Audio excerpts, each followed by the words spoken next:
पूजा plastic, container, मसाला box, tray, जग और strainer. स्वास्थ्य के लिए सुरक्षित, टिकाऊ क्वालिटी के साथ पूजा प्लास्टिक आपके किचन का परफेक्ट पार्टनर। तो बिलासपुर में सेंट्रल यूनिवर्सिटी के छात्र की मौत का मामला सामने आया है। पीएम और फॉरेंसिक रिपोर्ट में, यानी पोस्टमार्टम रिपोर्ट और फॉरेंसिक की रिपोर्ट में मौत की वजह सामने आ गई है। रिपोर्ट में मौत की वजह दुर्घटना बताई गई है। प्रबंधन की लापरवाही के चलते ये घटना हुई। सुरक्षा को लेकर लापरवाही बरती गई।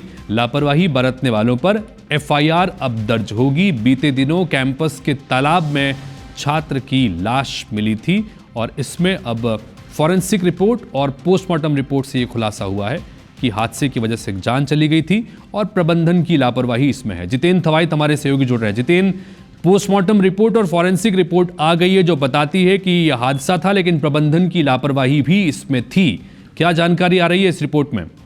बिल्कुल तेजी, देखिए जिस तरह से बीते दिनों एक छात्र की यूनिवर्सिटी कैंपस के तालाब में लाश मिली थी, उसके बाद से इसको लेकर भारी हंगामा हुआ था और एक आरोप ये भी लग रहे थे कि छात्र के यहाँ पर हत्या की गई है। हालांकि इसको लेकर पुलिस जो है वो जांच कर रही थी और बीते दिनों पीएम रिपोर्ट आया था, जिसमें पीएम रिपोर्ट में हालांकि चीजें स्पष्ट नहीं थी। उसके बाद पुलिस ने ये दावा किया था कि फॉरेंसिक रिपोर्ट के बाद, डाटा टेस्ट के बाद ये स्पष्ट हो जाएगा कि मौत की असल वजह क्या है। तो अब पीएम और फॉरेंसिक का जो रिपोर्ट है वो यहाँ पर आ गया है। एसपी ने इसकी जानकारी दी है। उन्होंने ये बताया है कि इस पूरी घटना में जिस तरह से छात्र की मौत हुई है वो एक दुर्घटना थी, एक हादसा था।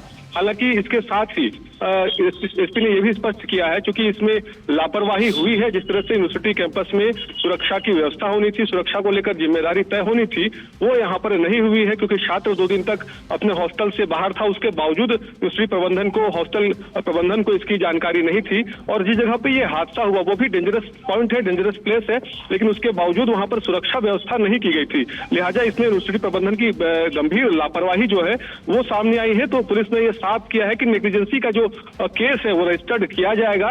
इसमें हॉस्टल के वार्डन से लेकर जो भी सुरक्षा के प्रभारी हो, जिनकी जिम्मेदारी यहाँ पर सुरक्षा व्यवस्था को लेकर है, उनकी जिम्मेदारी यहाँ पर तय की जाएगी। उनके खिलाफ यहाँ पर एफआईआर रजिस्टर्ड कर आगे की कार्रवाई की जाएगी। जी जितेंद्र, बहुत शुक्रिया इस तमाम जानकारी के लिए आपका। तो प्रबंधन भी दोषी इस मामले में है, चूंकि सुरक्षा के इंतजाम नहीं किए थे और अब इसमें लापरवाही बरतने वाले मामले पर एफआईआर दर्ज होगी जिम्मेदारों पर।